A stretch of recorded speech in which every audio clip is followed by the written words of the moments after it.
Sir আসসালামু আলাইকুম। আসসালামু আলাইকুম।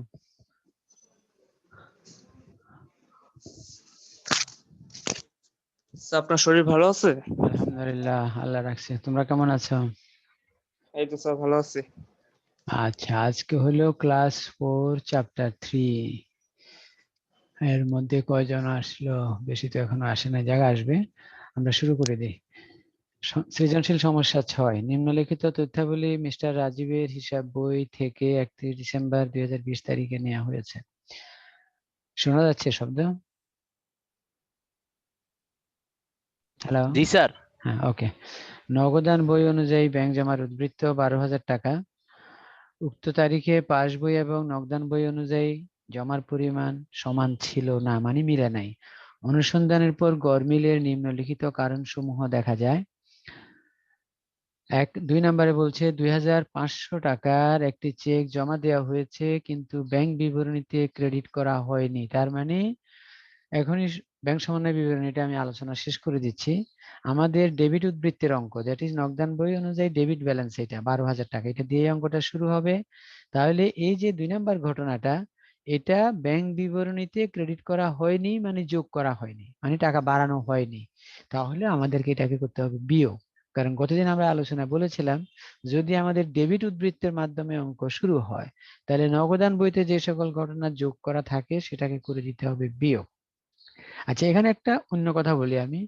যদি তোমাকে এইভাবে বলতো 2,500 টাকার একটি চেক জমা দেওয়া হয়েছে কিন্তু ব্যাংক বিবরণীতে ক্রেডিট করা হয়নির জায়গায় ক্রেডিট করা হয়েছে বলতো, হ্যাঁ, তাহলে কিন্তু এটা ব্যাংক সমন্বয় বিবরণীতে আসবে না। অর্থাৎ কোনো ঘটনা একই তারিখের মধ্যে যদি দুই বইতে লিপিবদ্ধ হয়ে যায় সঠিক পরিমাণ টাকায়, মানে 2,500 টাকায়, তখন সেই ঘটনা আর ব্যাংক সমন্বয় বিবরণীতে আসবে না। কিন্তু আমরা কোনগুলো আনতেছি? যেগুলো শুধুমাত্র এক বইতে লেখা হয়েছে সেগুলো আনতেছি।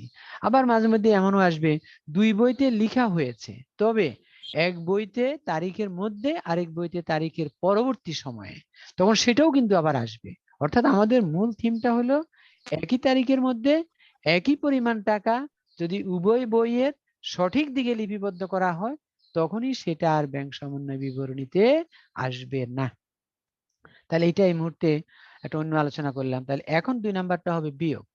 চেক ইস্যু করা হয়েছে কিন্তু 31 ডিসেম্বর 2020 এর পরে ব্যাংকে উপস্থাপন করা হয়েছে 2,500 টাকা।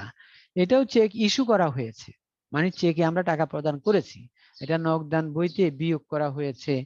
আর ব্যাংক বিবরণীতে বা ব্যাংকের পাস বইতে এটাকে ডেবিটও করা হয়েছে, তবে বলতেছে কি তারিখের পরে, অর্থাৎ যথাসময়ে ব্যাংক বিবরণীতে বা ব্যাংক পাস বইতে লিপিবদ্ধ করা হয় নাই। তাহলে এটাও কিন্তু আসবে, কারণ তারিখের মধ্যে হইলে কিন্তু আসতো না, মানে উভয় বইতে যদি লিপিবদ্ধ হয়ে যেত, এখন কিন্তু আসবে এটাও। তাহলে এটাকে করতে হবে যোগ, যেহেতু নগদান বইতে বিয়োগ করা হয়েছে, এখন করতে হবে যোগ। এরপরে বলা হচ্ছে আহ ব্যাংক জমাতিরিক্তের সুদ 200 টাকা ব্যাংক বিবরণীতে ডেবিট করা হয়েছে, নগদান বইতে লেখা হয়নি।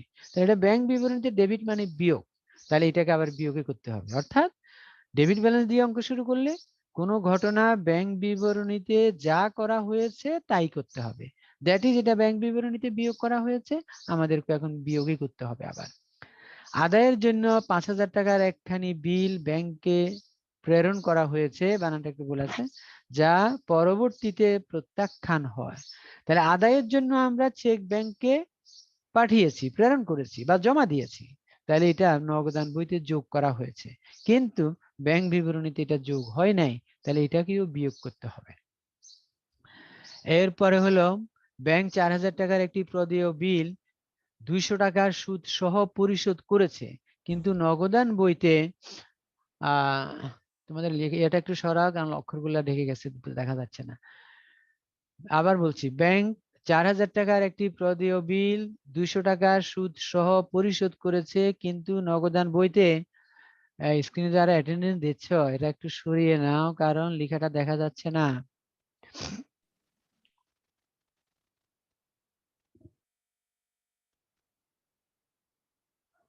কিন্তু নগদান বইতে লেখা হয়নি বলছে। তাহলে 4,000 টাকা প্রদেয় বিল 200 টাকা সুদ সহ পরিশোধ হয়েছে, তাহলে মোট পরিশোধ কত হয়েছে? 4,200। তো তো নগদান বইতে তো লেখা হয়নি বলছে, তাহলে এটাও পাস বইতে বা ব্যাংক বিবরণীতে বিয়োগ করা হয়েছে, সুতরাং আমাদেরকে বিয়োগ করতে হবে। তবে কত? 4200, কারণ সুদ সহ। এরপরে হচ্ছে ব্যাংক কর্তৃক প্রাপ্য বিলের অর্থ আদায়। 7000 টাকা নগদান বইতে লেখা হয়নি, ব্যাংক কর্তৃক প্রাপ্য বিলের অর্থ আদায় করেছে। তার মানে কি, ব্যাংক আমাদের নামে টাকাটা যোগ করেছে, বৃদ্ধি করেছে, কিন্তু আমরা নগদান বইতে লিখি নাই। তাহলে এটা ব্যাংক বিবরণীতে যোগ করা হয়েছে, তাহলে আমাদেরকেও এখন করতে হবে যোগ। এরপর বলা হচ্ছে ব্যাংক কর্তৃক প্রাপ্য বিলের অর্থ আদায়। হ্যাঁ, এটা তো বললাম। কতে বলা হচ্ছে ব্যাংক কর্তৃক ডেবিটকৃত টাকার পরিমাণ নির্ণয় করা খুব সোজা জিনিস।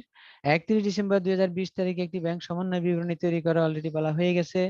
4, 5, 6 এবং 7 নং লেনদেনগুলোর জাবেদা মিস্টার রাজীবের বইতে জাবেদা দাখিলা দেখাও। এই জন্য এগুলো জাবেদা দিতে হবে, 4টা লেনদেন। তাহলে দেখো একটু, তারপরেও ব্যাংক বিবরণীতে ডেবিট, ব্যাংক জমা অতিরিক্ত সুদ ব্যাংক বিবরণীতে ডেবিট, ডেবিট মানে হলো খরচ করা হয় ব্যাংক বিবরণীতে।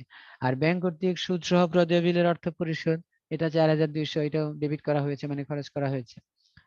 ব্যাংক সমন্বয় বিবরণী একেবারে হুবহু আগের নিয়মেই, আমরা এই আলোচনায় আজকে আর থাকতেছি না। দেখি নতুন কিছু আছে কিনা। জাবেদাগুলা দেখো। 4 নাম্বার ক্রমিকের যে জাবেদা, ব্যাংক জমা অতিরিক্তের সুদ হিসাব ডেবিট অথবা ব্যাংক সুদ হিসাব ডেবিট, এটাও তুমি লিখতে পারো। আর ব্যাংক হিসাব হবে ক্রেডিট, অর্থাৎ ব্যাংক জমা অতিরিক্তের সুদ ব্যাংক থেকে কেটে যাবে, ব্যাংক থেকে তারা নিয়ে নিবে, আমাদের ব্যাংকে জমা টাকার পরিমাণ কমে যাবে, এই জন্য কমানো হয়েছে। 5 নাম্বার প্রাপ্য হিসাব ডেবিট, কি জন্য হচ্ছে এটা? প্রাপ্য হিসাব বেড়ে যাচ্ছে, দেনাদার বেড়ে যাচ্ছে, কি কারণে? চেক প্রত্যাখ্যান হয়েছে। কারণ চেকটা আমরা পেয়েছিলাম দেনাদার থেকে বা প্রাপ্য হিসাব থেকে, এখন যেহেতু চেকটা প্রত্যাখ্যান হচ্ছে, তখন প্রাপ্য হিসাবকে আমরা আবার ডেবিট করে দিলাম, প্রাপ্য হিসাবকে বৃদ্ধি করে দিলাম। তাহলে প্রাপ্য হিসাব ডেবিট, ব্যাংক হিসাব ক্রেডিট। ডিসেম্বর 31, 6 তারিখ প্রদেয় বিল হিসাব ডেবিট। এখানে একটু খেয়াল করো, আমরা কিন্তু ব্যাংক সমন্বয় বিবরণীতে একত্রে 4200 লিখেছিলাম, কিন্তু জাবেদা করার সময় দুইটা ঘটনা ডেবিট হবে। একটা হলো প্রদেয় বিল, এটার মূল্য ছিল 4000, এটা একটা দায়, দায় কমে যাচ্ছে 4000 টাকার। আর সুদ খরচ, সেখানে আমরা সুদ পরিশোধ করতে হচ্ছে 200 টাকা, এটা একটা খরচ। আর ব্যাংক থেকে আমাদের কমে যাচ্ছে একত্রে 4200, এই জন্য ব্যাংক হিসাব ক্রেডিট। এই এন্ট্রিটা একটু ভালো করে খেয়াল করবা, আমি আবার রিপিট করতেছি। এখানে আমাদের প্রদেয় বিল ছিল 4000, এই জন্য প্রদেয় বিল নামক দায় আমাদের কমে যাচ্ছে 4000 টাকা, আমরা প্রদেয় বিল হিসাবকে ডেবিট করলাম 4000, দায় কমে গেলে ডেবিট। আর সুদ খরচ, এটা আমাদের একটা খরচ হচ্ছে এখন, এই জন্য সুদ খরচ হিসাব ডেবিট 200, আর ব্যাংক হিসাব হইলো ক্রেডিট একত্রে, মানে দুইটা টাকাই ব্যাংক থেকে একত্রে কমে যাচ্ছে 4200। 31 তারিখ 7 নাম্বার ক্রমিকের ব্যাংক হিসাব ডেবিট, প্রাপ্য বিল হিসাব ক্রেডিট। ওই যে ব্যাংক যে প্রাপ্য বিলের টাকা আদায় করেছে, সেটার জন্য ব্যাংক হিসাব ডেবিট হলো, ব্যাংকের টাকা বেড়ে গেছে, আমাদের প্রাপ্য বিল নামক সম্পদ কমে গেছে, এই জন্য প্রাপ্য বিল হিসাব ক্রেডিট। আজকের সৃজনশীল সমস্যা 7, 2020 সালের 31 ডিসেম্বর তারিখে যমুনা ট্রেডার্স এর নগদান বইতে 26,500 টাকা ডেবিট উদ্বৃত্ত দেখা গেলেও এটাও ডেবিট উদ্বৃত্তের অঙ্ক। তার মানে একই নিয়ম। কি নিয়ম? নগদান বইয়ে যেগুলা যোগ হয়েছে সেগুলাকে করব বিয়োগ, যেগুলা বিয়োগ হয়েছে সেগুলাকে করব যোগ। আর ব্যাংক বিবরণীতে যেগুলা যোগ হয়েছে সেগুলাকে যোগ, ব্যাংক বিবরণীতে যেগুলা বিয়োগ হয়েছে সেগুলাকে করব বিয়োগ। কিন্তু ওই তারিখে একই তারিখে পাস বইয়ের উদ্বৃত্ত নগদান বইয়ের উক্ত উদ্বৃত্তের সমপরিমাণ হলো না, এই সম্পর্কে নিরীক্ষা করার পর নিম্নলিখিত গড়মিলগুলো বের হয়। পরিশোধের জন্য ইস্যুকৃত মোট 10,000 টাকার চেকের মধ্যে 6,500 টাকার চেক ব্যাংক কর্তৃক পরিশোধিত হয়েছে। তাহলে আমরা ইস্যু করেছিলাম 10,000, দ্যাট ইজ আমরা নগদান বইতে বিয়োগ করেছিলাম 10,000 টাকা। তো এখানে একটা ঘটনা ঘটছে, সেটা হলো ব্যাংক কর্তৃক পরিশোধ হয়ে গেছে আবার 6,500, মানে ওই তারিখের মধ্যেই। তাহলে ব্যাংক পরিশোধ করে নাই, পার্থক্যের যে টাকা সেটাই এখন আমাদের ব্যাংক সমন্বয় বিবরণীতে আসবে। অর্থাৎ আমরা নগদান বইতে বিয়োগ করে দিয়েছিলাম 10,000, কিন্তু ব্যাংকের লোকজন ব্যাংক বিবরণীতে বা ব্যাংক পাস বইতে বিয়োগ করেছে 6,500। তাহলে ব্যাংক যদি 10,000ই বিয়োগ করতো, তাহলে কিন্তু এই ঘটনাও ব্যাংক সমন্বয় বিবরণীতে আসতো না। এখন আসবে কত টাকা? 3,500 টাকা। কি করতে হবে? যোগ করতে হবে, যেহেতু পুরো ঘটনাটা আগে বিয়োগ করা ছিল নগদান বইতে, আর ডেবিট ব্যালেন্সের অঙ্ক, এই জন্য 3,500 টাকা যোগ করতে হবে। আদায়ের জন্য ব্যাংকে জমাকৃত চেক 3,000 টাকা, কিন্তু ভুলে নগদান বইতে লেখা হয়নি। আদায়ের জন্য জমা দিয়েছি, মানে নগদান বইতে যোগ করার কথা ছিল, কিন্তু ভুলে আমরা নগদান বইতে লিখি নাই। তো এর মানে কি? এর মানে হলো ব্যাংক বিবরণীতে আবার লিখা হয়েছে, কারণ তারা তো এটা বলে নাই যে এটা ব্যাংক বিবরণীতেও লিখা হয় নাই। যদি এই কথাটাও বলে দিত যে এটা ভুলে নগদান বইতেও লিখা হয় নাই, ব্যাংক বিবরণীতেও লিখা হয় নাই, তাহলেও কিন্তু আসবে না, কারণ ভুলের মাধ্যমে সংশোধন হয়ে গেছে। নগদান বইতেও লিখি নাই, ব্যাংক বিবরণীতেও লিখি নাই, ব্যালেন্সের কোনো গন্ডগোল হয় নাই, ব্যালেন্স ঠিকই আছে, সুতরাং সেই ঘটনাটা কিন্তু ব্যাংক সমন্বয় বিবরণীতে আসতো না তখন, কিন্তু এটা একটা ভুল ছিল তখনও, কিন্তু ব্যাংক সমন্বয় বিবরণীতে আসবে না। তাহলে বলা হচ্ছে আদায়ের জন্য ব্যাংকে জমাকৃত চেক ৩,০০০ টাকা কিন্তু ভুলে নগদান বইতে লেখা হয় নাই, এর মানে হলো ব্যাংক বিবরণীতে লেখা হয়েছে। তো নগদান বইতে এটা যোগ করার কথা ছিল, আমরা যোগ করি নাই, তাহলে যোগ করা হয়ে গেছে কোন জায়গায়? ব্যাংক বিবরণীতে। তো ব্যাংক বিবরণীতে যে সকল ঘটনা যোগ হয় সেগুলাকে আবার যোগই করতে হবে, তাহলে এটাকে আমরা এখন যোগ করে দিব। হ্যাঁ, ওই যেহেতু ডেবিট উদ্বৃত্তের অঙ্ক, কারণ এটা ব্যাংক বিবরণীতে যোগ হয়ে গেছে, এটাই মিন করতেছে। আর যদি তারা স্পষ্ট করে বলতো যেটা নগদান বইতেও লেখা হয় নাই এবং ব্যাংক বিবরণীতেও লেখা হয় নাই বা ব্যাংক বিবরণীতে অন্তর্ভুক্ত হয় নাই, তাহলে এটা টোটালটাই ভুল, এই কথা ঠিক আছে, কিন্তু আমাদের কিচ্ছু যায় আসে না। এখন আসবে, এখন হলো যোগ করতে হবে। 2,500 টাকার একখানা প্রদেয় বিল ব্যাংক কর্তৃক পরিশোধিত হয়েছে, কিন্তু নগদান বইতে লেখা হয়নি, ব্যাংক কর্তৃক পরিশোধ, তার মানে ব্যাংক বিয়োগ করেছে, তাহলে এখন আমাদেরকে বিয়োগ করতে হবে, যেহেতু নগদান বইতে লেখা হয়নি। আর যদি বলতো নগদান বইতেও লেখা হয়েছে, তাহলে আসতো না একেবারেই। 5,000 টাকার প্রাপ্য বিল 4,800 টাকায় বাট্টাকরণ করা হয়েছে, মানে 5,000 টাকার একটা বিল, প্রাপ্য বিল, আমাদের সম্পদ, এটা আমরা ব্যাংকে বাট্টা করেছি, মানে নগদ টাকায় পরিণত করে ফেলছি। এক কথা বলতে পারি ব্যাংকের কাছে বিক্রি করে দিয়েছি। কত টাকা? 4,800। আমাদের লস হয়েছে 200, এই 200ই ব্যাংকের জন্য আবার লাভ। তো এখন ব্যাংক সমন্বয় বিবরণীতে কি আসবে এবার সেটা দেখো কি ঘটনা ঘটছে। কিন্তু নগদান বইতে প্রাপ্য বিলের সম্পূর্ণ মূল্য লেখা হয়েছে, তার মানে কি আমরা নগদান বইতে যোগ করেছি 5,000, ব্যাংক বিবরণীতে যোগ হয়েছে মাত্র 4,800, কারণ তারা তো আর সম্পূর্ণ লিখবে না, তারা জানে আমরা ভুল করেছিলাম, 5,000 লিখে ফেলছিলাম, তাহলে আমরা 200 টাকা বেশি লিখেছি, এই 200 টাকাকে এখন বিয়োগ করে দিতে হবে, যেহেতু আমরা বেশি যোগ করে ফেলছি। এরপরে বলা হচ্ছে 5 নাম্বার, ব্যাংক কর্তৃক মঞ্জুরিকৃত সুদ 250 টাকা 31 ডিসেম্বর তারিখের মধ্যে নগদান বইতে লিপিবদ্ধ করা হয়নি। ব্যাংক সুদ মঞ্জুর করলে ব্যাংক বিবরণীতে ক্রেডিট করে, আমরা তো ক্রেডিট করি নাই, তাহলে এখন যোগ করে দিতে হবে, মানে টাকা বাড়াইতে হবে। লেখা হচ্ছে করণীয় ক 4 নং মোতাবেক নগদান বইতে কত টাকা বেশি দেখানো হয়েছে তার পরিমাণ নির্ণয় করো। অর্থাৎ 4 নম্বরের যে লেনদেনটা সেটার ভিত্তিতে শুধু একটা লেনদেনকে কনসিডার করতে বলছে, এই লেনদেনের ভিত্তিতে বলতেছে যে নগদান বইতে কত টাকা আমরা বেশি লিখেছি, যে 4 নং মোতাবেক নগদান বইতে কত টাকা বেশি দেখানো, 200 টাকা, নগদান বইতে 200 টাকা বেশি দেখাইছি, শুধু বিয়োগ করে দেখাবে, একটা ছক এঁকে একটু বিয়োগ করে দেখাবে। নগদান বইতে হিসাবভুক্ত করা হয়নি এইরূপ টাকার পরিমাণ নির্ণয় করো। নগদান বইতে যেগুলো আমরা লিখি নাই সেগুলোর পরিমাণ নির্ণয়, একটা ছক এঁকে যেগুলো নগদান বইতে লিখি নাই সেগুলো যোগ করে দিব। উপরের তথ্যগুলি হইতে ব্যাংক সমন্বয় বিবরণী তৈরি করো। এখন দেখো সমাধান এক এক করে। এই যে বেশি লিখিত টাকা, বিলের মোট মূল্য বাদ বিলের বাট্টাকৃত মূল্য, তাহলে সুতরাং অতিরিক্ত মূল্য হলো 200 টাকা, অর্থাৎ যেটাকে আমরা এমনি সুদ বলি, এখানে অতিরিক্ত মূল্য হলো মানে নগদান বইতে বেশি লেখা হয়েছে বা অতিরিক্ত লেখা হয়েছে, এই কথাটা শিরোনাম লিখবা। আসলে অতিরিক্ত মূল্য বলা তো ঠিক হবে না, নগদান বইতে বেশি লিখিত টাকার পরিমাণ, এই শিরোনামটা ইউজ করবা। যমুনা ট্রেডার্সের নগদান বইতে হিসাবভুক্ত হয়নি এমন টাকার পরিমাণ নির্ণয়। আদায়ের জন্য যে ব্যাংকে জমা দিয়েছিলাম, হ্যাঁ, যেটা ভুলে লিখি নাই সেটা 3,000। ব্যাংক কর্তৃক প্রদেয় বিলের অর্থ পরিশোধ, এটা আমরা নগদান বইতে লিখি নাই 2,500। ব্যাংক কর্তৃক মঞ্জুরিকৃত সুদ, এটাও আমরা নগদান বইতে লিখি নাই 250। তাহলে মোট হলো 5,750 টাকা। ব্যাংক সমন্বয় বিবরণী ডেবিট উদ্বৃত্তি দিয়ে শুরু। দেখো প্রথমেই ওই যে 10,000 থেকে 6,500 বাদ দিয়ে 3,500 যোগের কথা বলা হয়েছে। আদায়ের জন্য জমাকৃত চেক যা নগদান বইতে লেখা হয়নি, অর্থাৎ যেটা ভুল করেছিলাম বলছিলাম পাস বইতে লেখা হয়েছে বা ব্যাংক বিবরণীতে লেখা হয়ে গেছে, সেটাও যোগ করতে হচ্ছে। আর মঞ্জুরকৃত সুদ 250, এই মোট 6,750, 33,250 যোগফল।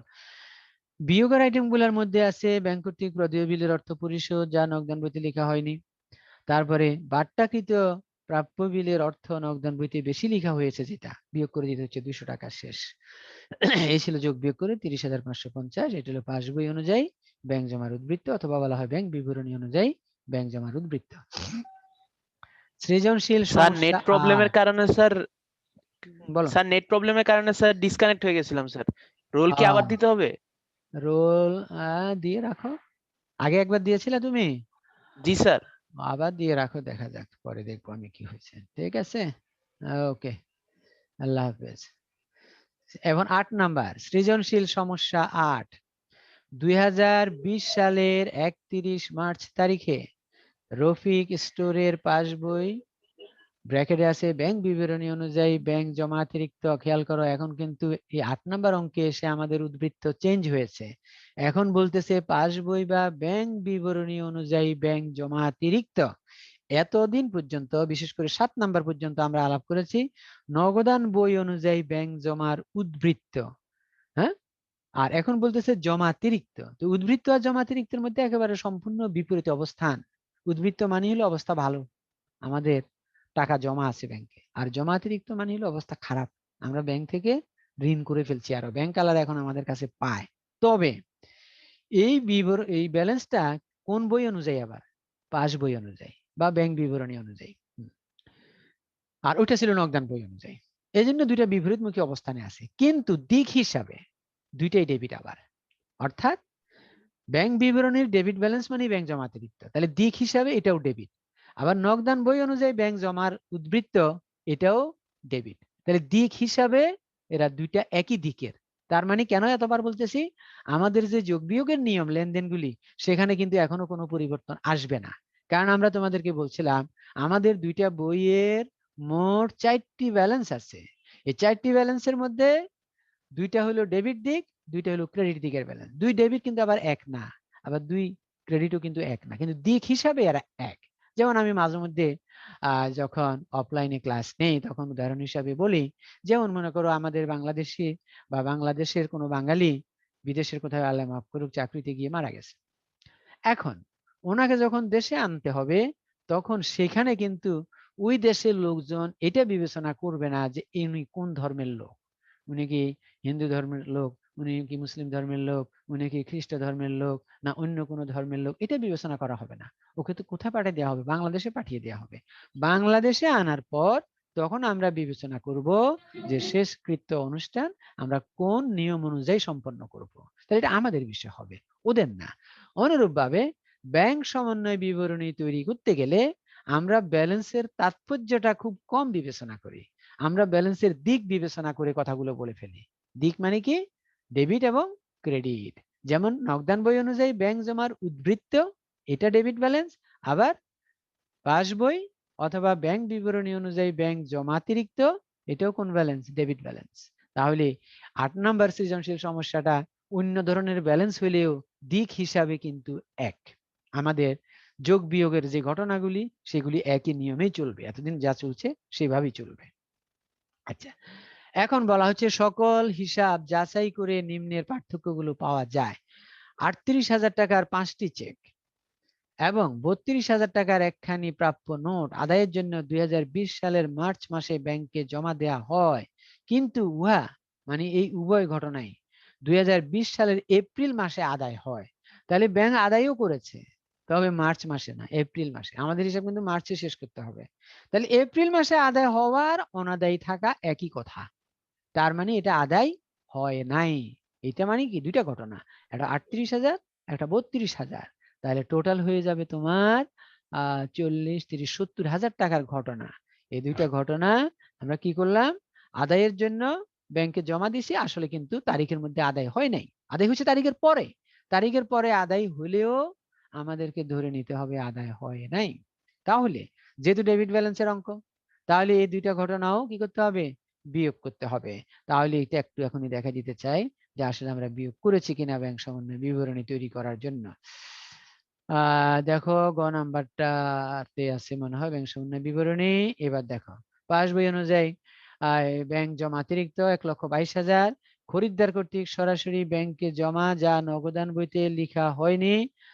এটা তো আমি তো বিয়োগের ঘটনায় যাব, বিয়োগে, এই যে বিয়োগে 70,000 টাকা। দেখো একটা 38,000, একটা 32,000। তার মানে এটা এত দ্রুত কেন দেখালাম? একটু দেখালাম এই জন্য আমাদের দুইটা ব্যালেন্স বিপরীতমুখী হইলেও দিক হিসাবে একই অবস্থানে ছিল বিদায় আমরা যে সকল ঘটনা নগদান বইতে যোগ করি আজকের 8 নাম্বার সমস্যায়ও সেই ঘটনাগুলোকে যোগই করব, আর যে ঘটনাগুলা বিয়োগ করি সেগুলাকে বিয়োগই করব, এটা দেখানোর জন্য এখানে নামায় নিয়ে আসলাম। অর্থাৎ নগদান বইতে যোগ করা ছিল, এখন আমরা বিয়োগ করে দিচ্ছি। এরপর আমরা পুরো প্রশ্নটা একবার দেখে নিই আরেকবার। তাহলে দেখো এখন পুরো প্রশ্নটা। হ্যাঁ, 2 নাম্বার, 18,000 টাকার একখানা প্রাপ্য নোট 16,800 টাকায় ব্যাংকে বাট্টাকরণ করা হয়, কিন্তু নগদান বইতে পূর্ণ মূল্য লিপিবদ্ধ করা হয়। নগদান বইতে আমরা পুরো মূল্য লিখে ফেলছি, তার মানে বেশি লিখছি। কত টাকা বেশি লিখছি? 18,000 টাকার আমরা 16,800 টাকা বাট্টা করছি। তাহলে বাট্টার পরিমাণটা কত? ডিফারেন্সটা কত? 1200 টাকা। তাহলে এই 1200 টাকা আমরা নগদান বইতে বেশি লিখেছি, তাহলে এটাকে করে দিতে হবে বিয়োগ। এরপরে ব্যাংক কর্তৃক 14,000 টাকার প্রদেয় নোট পরিশোধিত হয়েছে, নগদান বইতে লেখা হয় নাই। তাহলে ব্যাংক কর্তৃক পরিশোধ মানে ব্যাংক বিয়োগ করেছে। তাহলে আমরাও এখন কি করে দিব? এটাকে বিয়োগ করে দিব, কারণ ডেবিট ব্যালেন্সের অঙ্ক হইলে ব্যাংক বিবরণীতে যেটা বিয়োগ থাকে সেটাকে বিয়োগই করব, তাহলে এটাকে বিয়োগ করব। খরিদ্দারগণ সরাসরি 20,000 টাকা ব্যাংকে জমা দিয়েছেন, যা নগদান বইতে লেখা হয়নি। খরিদ্দারগণ জমা দিছে কিন্তু নগদান বইতে লিখি নাই, তাহলে ঘটনাটা ব্যাংক বিবরণীতে লেখা হয়ে গেছে, সেখানে যোগ করা হয়েছে। তাহলে এখন আমরা কি করে দিব? এখানে যোগ করে দিব। দেনাদারের নিকট থেকে প্রাপ্ত 14,000 টাকার চেক ব্যাংকে জমা হয়েছিল, কিন্তু নগদান বইতে লেখা হয়নি। তাহলে দেনাদারের নিকট থেকে প্রাপ্ত 14,000 টাকার চেক ব্যাংকে জমা মানে ব্যাংকে ক্রেডিট করা হয়েছে, কিন্তু নগদান বইতে লেখা হয়নি। তাহলে ডেবিট ব্যালেন্সের অঙ্ক বিদায়, এটাকে আমরা যোগ করতে হবে। 54,000 টাকার 3খানি চেক প্রদেয় হিসাবের বরাবর ইস্যু করা হয়েছিল, যার মধ্যে 46,000 টাকার 2খানি চেক পরিশোধিত হয়েছে। তাহলে আমরা ইস্যু করেছি 54,000, এর মধ্যে পরিশোধ হয়েছে 46,000। তাহলে 46,000 আর 54,000-এর মধ্যে যে ব্যবধান সেটা আমরা নগদান বইতে বিয়োগ করেছিলাম, তাহলে এখন করে দিব আমরা যোগ ব্যবধানের টাকাটা। এরপর হলো ব্যাংক কর্তৃক মঞ্জুরিকৃত সুদ, এটা ব্যাংক বিবরণীতে তাহলে যোগ করা হয়েছে, তাহলে আমরা এখন যোগই করব। ধার্যকৃত কমিশন 1,000 টাকা, এটা বিয়োগ করেছে, আমরা এখন বিয়োগই করব 1,000 টাকা। এখানে কত বলছে? অনাদায়ী চেক এবং ব্যাংকে অনুপস্থাপিত চেকের পরিমাণ নির্ণয় করো। অনাদায়ী মানে জমা দিয়েছি আদায় হয়নি, আর অনুপস্থাপিত মানে ইস্যু করেছি ব্যাংকে পরিশোধ করে নাই, সেগুলির পরিমাণ নির্ণয় করতে বলছে। এরপরে হলো 3, 5, 4, 5 ও 7 নং দফার জাবেদা, তারপরে তো ব্যাংক সমন্বয় বিবরণী। তাহলে দেখো সমাধানগুলি। আদায়ের জন্য অনাদায়ী চেকের পরিমাণ নির্ণয় বলছে। প্রথমটা হলো অনাদায়ী, কারণ এখানে দুইটা ঘটনা ছিল, একটা হলো অনাদায়ী, একটা হলো অনুপস্থাপিত। তো অনাদায়ী চেকের পরিমাণ হলো 38,000 টাকা। হ্যাঁ, এটা আমরা জমা দিয়েছিলাম কিন্তু আদায় হয়নি। এটা কোন ঘটনাটা? ওই যে সেখানে কিন্তু প্রাপ্য নোটও ছিল একই লেনদেনের মধ্যে, সেটা কিন্তু আসবে না, কারণ তারা আমাদেরকে বলছে স্পষ্ট করে কি অনাদায়ী চেক এবং অনুপস্থাপিত চেক। তাহলে দেখো যে ঘটনাটা থেকে আসলো সেই ঘটনা আসলে কি ছিল? এই যে 38,000 টাকার 5টি চেক এবং 32,000 টাকার একখানি প্রাপ্য নোট। তাহলে প্রাপ্য নোট কিন্তু চেক না, এজন্য অনাদায়ী চেকের মধ্যে প্রাপ্য নোটের টাকাটা আসে নাই, শুধুমাত্র অনাদায়ী চেকের টাকাটা আসলো 38,000। আর অনুপস্থাপিত চেক মানে আমরা ইস্যু করেছি কিন্তু ব্যাংক পরিশোধ করে নাই বা ব্যাংকে উপস্থাপিত হয় নাই, সেই ধরনের চেকের কথা বলতেছে। তো সেটা হবে 54,000 আর 46,000, এর মধ্যে যে ব্যবধান সেটাই হলো আমাদের অনুপস্থাপিত 8,000 টাকা। এরপরে জাবেদাগুলো দেখো। 3 নম্বরের জন্য জাবেদা তারিখ হবে সব সময় ব্যাংক সমন্বয় বিবরণীর যে তারিখ থাকবে ওটা শেষ তারিখটা, দ্যাট ইজ মার্চের 31। প্রদেয় নোট হিসাব ডেবিট, ব্যাংক হিসাব ক্রেডিট। প্রদেয় নোট আমরা দায় শোধ করতেছি ব্যাংকের মাধ্যমে। 4 নম্বর ক্রমিক, ব্যাংক হিসাব ডেবিট, প্রাপ্য হিসাব ক্রেডিট, অর্থাৎ ব্যাংকের টাকা বেড়ে গেছে, প্রাপ্য হিসাব থেকে টাকা আদায় হয়েছে। এরপরে হলো ব্যাংক হিসাব ডেবিট, প্রাপ্য হিসাব ক্রেডিট, আবার 14,000 টাকা আদায় হয়েছে। তারপরে হবে ব্যাংক হিসাব ডেবিট, ব্যাংক সুদ ক্রেডিট, ব্যাংক সুদ মঞ্জুর করেছে। তারপরে হলো একই ঘটনা 7 নম্বর ক্রমিকে ছিল দুইটা ঘটনা, ব্যাংক চার্জ, এটা আমাদের জন্য খরচ, এজন্য ব্যাংক চার্জ হিসাব ডেবিট, ব্যাংকের টাকা কমে যাচ্ছে, ব্যাংক হিসাব ক্রেডিট। আর ব্যাংক সমন্বয় বিবরণীটা যেটা আগেই বলছিলাম, যেমন দেখো খরিদ্দার কর্তৃক সরাসরি ব্যাংকে জমা নগদান বইতে লেখা হয় নাই, তাহলে খরিদ্দার কর্তৃক ব্যাংকে জমা মানে ব্যাংক বিবরণীতে যোগ হয়েছে, এই জন্য যোগের মধ্যে আসছে। ব্যাংকে জমাকৃত চেক যা নগদান বইতে লেখা হয় নাই, নগদান বইতে লিখি নাই, ব্যাংকে জমা হয়েছে 14,000, এখন যোগ করে দিতে হচ্ছে যেহেতু পাস বইতে যোগ করা আছে। ইস্যুকৃত চেক যা ব্যাংক কর্তৃক পরিশোধিত হয়নি, আমরা ইস্যু করেছিলাম, অর্থাৎ আমরা বিয়োগ করেছিলাম, কিন্তু ব্যাংক বিয়োগ করে নাই, তাহলে এখন আমরা বিয়োগ করেছি বিধায় নগদান বইয়ের বিয়োগের গুলা যোগ হয়, এই জন্য যোগ হয়েছে 8,000 টাকা। ব্যাংক কর্তৃক মঞ্জুরিকৃত সুদ পাস বইয়ের ঘটনা, ব্যাংক বিবরণীতে যোগ হয়েছিল, আমরা এখন যোগ করে দিলাম। এই হলো অবস্থান। তারপরে বিয়োগের মধ্যে আছে প্রথমে ওই যে 70,000 টাকা, দুইটা ঘটনা যেটা প্রথমে আলাপ করে নিয়েছিলাম। তারপরে বাট্টাকৃত প্রাপ্য নোট যা বেশি লিখছি 1200 টাকা। ব্যাংক কর্তৃক প্রদেয় নোটের অর্থ পরিশোধ যা নগদান বইতে লেখা হয়নি, এটা ব্যাংক কর্তৃক পরিশোধ, ব্যাংক বিয়োগ করেছে, এজন্য আমরা এখন বিয়োগ করে দিলাম। তারপরে ব্যাংক কর্তৃক ধার্যকৃত চার্জ যা নগদান বইতে লেখা হয় নাই, বিয়োগ করেছে। এরপর যোগ বিয়োগ করে আমরা যেটা পেলাম এটার নাম হবে নগদান বই অনুযায়ী ব্যাংক জমাতিরিক্ত। আমরা শুরু করেছিলাম পাস বই বা ব্যাংক বিবরণী অনুযায়ী ব্যাংক জমাতিরিক্ত, আর শেষটা যেটা পাইলাম সেটা হলো নগদান বই অনুযায়ী ব্যাংক জমাতিরিক্ত। অর্থাৎ খেয়াল রাখবা, আমি যদি জমাতিরিক্ত দিয়ে শুরু করি পরেরটাও জমাতিরিক্তই থাকবে সাধারণত, তবে বইটা চেঞ্জ হয়ে যার নাম। আবার অসাধারণ ঘটনা আছে। কিরকম অসাধারণ? যেমন মনে করো এখানে যোগের আইটেম গুলার যোগফল হলো 1,65,400, কিন্তু বিয়োগ গুলা যদি 1,80,000 হয়ে যেত 1,86,200 পরিবর্তে, তাহলে যে ডিফারেন্সটা আসতো সেটাও আমরা ডিফারেন্সটা এখানে লিখতাম। তবে এই নগদান বই অনুযায়ী কথাটা ঠিক থাকবে, ব্যাংক এটাও ঠিক থাকবে কথাটা, এর পরের শব্দটা থাকবে না, জমাতিরিক্ত হবে না, তখন হয়ে যাবে নগদান বই অনুযায়ী ব্যাংক জমা, যদি বিয়োগের সংখ্যা কখনো বড় হয়। অনুরূপভাবে আমরা যে 1 থেকে 7 নাম্বার সৃজনশীল আলাপ করেছি সেখানে সবই নগদান বই অনুযায়ী ব্যাংক জমার উদ্বৃত্ত দিয়ে শুরু করেছিলাম, আর পেয়েছিলাম পাস বই অনুযায়ী ব্যাংক জমার উদ্বৃত্ত। সেখানেও একই ঘটনা ঘটতে পারে। কিরকম? নগদান বই অনুযায়ী ব্যাংক জমার উদ্বৃত্ত দিয়ে শুরু করলাম, কিন্তু বিয়োগেরটা বড় হয়ে গেছে, তখন আমাদেরকে লিখতে হবে পাস বই অনুযায়ী ব্যাংক জমাতিরিক্ত।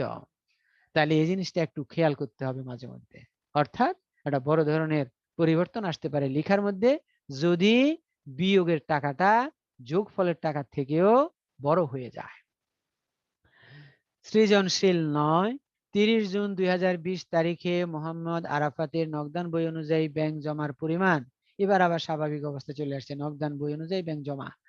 উক্ত তারিখে পাস বই এবং নগদান বই অনুযায়ী জমার পরিমাণ সমান ছিল না, অনুসন্ধানের পর গড় মিলের নিম্নলিখিত কারণসমূহ দেখা যায়। তারিখটা খেয়াল করো, 30 জুন 2020। আচ্ছা, 20/6/2020 তারিখে 3,500 টাকা এবং 4,300 টাকা দুইটি চেক আদায়ের জন্য ব্যাংকে জমা দেওয়া হয়, কিন্তু দ্বিতীয় চেকটি 2/7/2020 তারিখে আদায় হয়। তাহলে গন্ডগোল করতেছে কোনটা?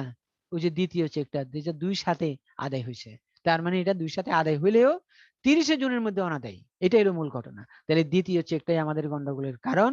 আমরা আদায়ের জন্য জমা দিয়েছি মানে যোগ করেছি, এখন করে দিব বিয়োগ 2 নাম্বার চেকটা, দ্যাট ইজ 4,300। ব্যাংক কর্তৃক আদায়কৃত বিনিয়োগের সুদ নগদান বইতে লেখা হয় নাই, যোগ করতে হবে, ব্যাংক বিবরণীতে যোগ করা আছে। একজন দেনাদার কর্তৃক সরাসরি ব্যাংকে জমা 7,300 টাকা, যোগ করতে হবে, ব্যাংক বিবরণীতে যোগ করা আছে। পাওনাদারকে 14,000 টাকার একটি চেক ইস্যু করা হয়, কিন্তু চেকটি 30 জুনের মধ্যে পরিশোধের জন্য ব্যাংকে উপস্থাপন করা হয় নাই। তাই ইস্যু করা মানে নগদান বইতে বিয়োগ করা আছে, কিন্তু ব্যাংক বিবরণীতে এটা 30 জুনের মধ্যে যায় নাই, উপস্থাপন হয় নাই, পরিশোধ হয় নাই, তার মানে ওখানে বিয়োগ হয় নাই। তার মানে কি শুধু নগদান বইতে বিয়োগ করা আছে, তো শুধু নগদান বইতে বিয়োগ করা থাকলে এখন করে দিতে হবে যোগ। ব্যাংকে বাট্টাকৃত 9,700 টাকার একটি প্রাপ্য নোট অমর্যাদাকৃত হয়েছে, কিন্তু এটি নগদানভুক্ত হয়নি। তাহলে একটা প্রাপ্য নোট অমর্যাদাকৃত হয়েছে মানে ব্যাংক টাকাটা আদায় করতে পারে না, এটা ব্যাংকে আমরা বাট্টা করেছিলাম। এর মানে কি ব্যাংক ওই পক্ষ থেকে টাকাটা আদায় করার কথা ছিল, আদায় করতে পারে নাই বিধায় ব্যাংক এখন আমাদের কাছ থেকে আদায় করেছে, দ্যাট ইজ আমাদের টাকা কমিয়ে দিয়েছে, অর্থাৎ এটাকে ব্যাংক বিবরণীতে ডেবিট করেছে, বিয়োগ করেছে, আমরা এখন এটাকে বিয়োগ করে দিব 9,700 টাকা। এরপরে ব্যাংক সুদ মঞ্জুর করেছে 1,650 টাকা এবং চার্জ কর্তন করেছে 700 টাকা, নগদানভুক্ত হয় নাই, দুইটাই বিয়োগ করতে হবে। কতে বলছে নগদান বইতে হিসাবভুক্ত করা হয়নি এরূপ লেনদেনগুলো টাকার পরিমাণ নির্ণয়, 2, 3 ও 6 নং লেনদেনগুলোর জাবেদা আর উল্লেখিত তথ্য একটি ব্যাংক সমন্বয় বিবরণী। দেখো পুরো সমাধানটাই। লেনদেনগুলোর টাকার পরিমাণ নির্ণয় যেটা বলছে দেখো একটু। ব্যাংক কর্তৃক বিনিয়োগের সুদ আদায়, এটা নগদান বইতে লেখা হয় নাই। দেনাদার কর্তৃক জমা, নগদান বইতে লেখা হয় নাই। বাট্টাকৃত প্রাপ্য নোটের প্রত্যাখ্যান ৯৭০০, যেটা শুধু ব্যাংক বিবরণীতে বিয়োগ করা হয়েছে, কিন্তু আমরা বিয়োগ করি নাই, আমরা জানি না এটা ৯৭০০। ব্যাংক কর্তৃক মঞ্জুরিকৃত সুদ আমরা লিখি নাই। ব্যাংক কর্তৃক ধার্যকৃত চার্জ আমরা লিখি নাই। যোগফলটাই হলো 2 মার্কসের কাজ শেষ। মোহাম্মদ আরাফাতের জাবেদা, এটা একটু দেখো।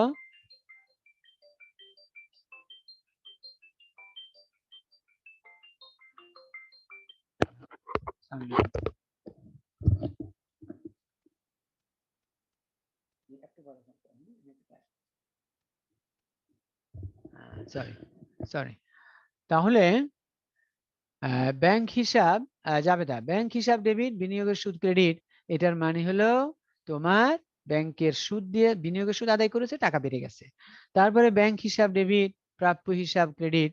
এটা হলো আমাদের ব্যাংকে টাকা বেড়েছে, প্রাপ্য হিসাব থেকে টাকা আদায় করেছে। তারপরে আবার ব্যাংক হিসাব ডেবিট, ব্যাংক সুদ ক্রেডিট, ব্যাংক সুদ মঞ্জুর করেছে, টাকা বেড়ে গেছে। 6 তারিখের ব্যাংক চার্জ, এটা আমাদের জন্য খরচ, এই জন্য ব্যাংক চার্জ হিসাব ডেবিট, ব্যাংক হিসাব ক্রেডিট। এ ছিল জাবেদাগুলি। এবার ব্যাংক সমন্বয় বিবরণীটা একটু দেখো। নগদান বই অনুযায়ী ব্যাংক জমার উদ্বৃত্ত, এটা আমাদের 1 থেকে 7-এর যে অঙ্কগুলা, সেগুলার একই রকমই অঙ্ক। এর মধ্যে কোনো ধরনের সমস্যা নাই বা সমস্যা হওয়ার কথা না। তাহলে এখন দেখা যাচ্ছে এখানে প্রথমে আছে নগদান বই অনুযায়ী ব্যাংক জমার উদ্বৃত্ত দিয়ে শুরু, তারপরে আছে ব্যাংক কর্তৃক বিনিয়োগের সুদ আদায়, যা নগদান বইতে লেখা হয়নি। তারপরেই বলা হচ্ছে দেনাদার কর্তৃক সরাসরি ব্যাংকে জমা, যা নগদান বইতে লেখা হয়নি। তার মানে এগুলো সব ব্যাংক বিবরণীতে লেখা হয়েছে, কিন্তু নগদান বইতে লেখা হয়নি। এখন যোগ করে দিচ্ছি। ইস্যুকৃত চেক, যা ব্যাংক কর্তৃক পরিশোধিত হয়নি। চেক ইস্যু করেছিলাম, নগদান বইতে বিয়োগ করা হয়েছে, কিন্তু ব্যাংকে যেহেতু পরিশোধ করে নাই, এজন্য নগদান বইয়ের বিয়োগের গুলাকে করতে হয় যোগ, এজন্য যোগ করে দিলাম। ব্যাংক কর্তৃক মঞ্জুরিকৃত সুদ, যা নগদান বইতে লেখা হয় নাই, ব্যাংক বিবরণীতে যোগ করা হয়েছে, এজন্য যোগ করে দিলাম। বিয়োগের আইটেম গুলার মধ্যে দেখো, আদায়ের জন্য ব্যাংকে জমাকৃত চেক, যা ব্যাংক কর্তৃক আদায় হয়নি। আদায়ের জন্য জমাকৃত চেক মানে হলো নগদান বইতে যোগ করা হচ্ছে, এই জন্য এখন বিয়োগ করে কমাই দিলাম। বাট্টাকৃত প্রাপ্য নোটের প্রত্যাখ্যান, ব্যাংক বিবরণীতে বিয়োগ হয়েছে, জন্য বিয়োগ করে দিলাম। তারপরে হলো ব্যাংক কর্তৃক ধার্যকৃত চার্জ, যা নগদান বইতে লেখা হয়নি, বিয়োগ করা হয়েছে, বিয়োগ করে দিলাম। শেষ, লেখা হয়ে গেল। যোগ বিয়োগ করে পাস বই বা ব্যাংক বিবরণী অনুযায়ী ব্যাংক জমার উদ্বৃত্ত। এটা খুব স্বাভাবিক জিনিস। এরপরে সৃজনশীল সমস্যা 10, এটা হোমওয়ার্ক দেওয়া আছে, আশা রাখি তোমরা এটা করে নিবা। এখন কারো কোনো সমস্যা থাকলে আলাপ করতে পারো। উপস্থিতি দেখতেছি আজকে 27 জন। আজকে উপস্থিতি একটু কম কেন জানি না, কেউ আছে কিনা, থাকলে এখনো অ্যাটেন্ডেন্স দিয়ে দিতে পারো, আমি একটু পরেই বন্ধ করে দেব। অ্যাটেন্ডেন্স যদি কারো দেওয়ার ইচ্ছে থাকে এখনো দিতে পারো। আমি এখন উপস্থিতি দেখতেছি 27 জন মাত্র। আর তোমাদের কাছে অনুরোধ থাকলেও তোমরা একটু ক্লাসগুলো মনোযোগ সহকারে উপস্থিত থাকো, কারণ আমাদের যে করোনা পরিস্থিতি খোলার সিদ্ধান্ত সরকার নিয়েছেন, সেখানে হয়তো তোমাদের কিছু ক্লাস হবে, তবে ধীরে ধীরে হয়তো সব ক্লাসও হবে। তবে আমরা যেটুকু আগেই নিচ্ছি সেটা তো তোমাদেরকে ভালো করে মনের মধ্যে গেঁথে রাখতে হবে, যাতে সম্মুখ ক্লাসে আমরা এগুলো আবার আলাপ করলেও যাতে তোমরা ভালোভাবে বুঝতে পারো। আর যদি সম্মুখ ক্লাসে আলাপের সুযোগ না আসে, তাহলে তো দেখা যাবে যে চ্যাপ্টার গুলো তুমি মোটামুটি আর নাই পেলা। এজন্য আমাদের সবারই উচিত আমাদের অনলাইন যে ক্লাসগুলোর ব্যবস্থা করা হয়েছে সেগুলোতে অংশগ্রহণ করা। কারো কোনো কোশ্চেন থাকলে করতে পারো, কোনো আইটেম বোঝা নিয়ে বা কোনো কিছু নিয়ে প্রশ্ন থাকলে করতে পারো।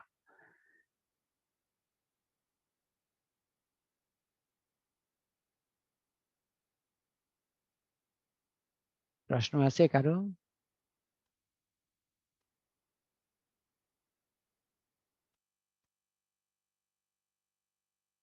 কারো কোনো প্রশ্ন নাই? তাহলে ক্লাস বন্ধ করলাম এখানে। আল্লাহ হাফেজ। আসসালামু আসসালামু আলাইকুম স্যার। ওয়ালাইকুম আসসালাম। টাটা।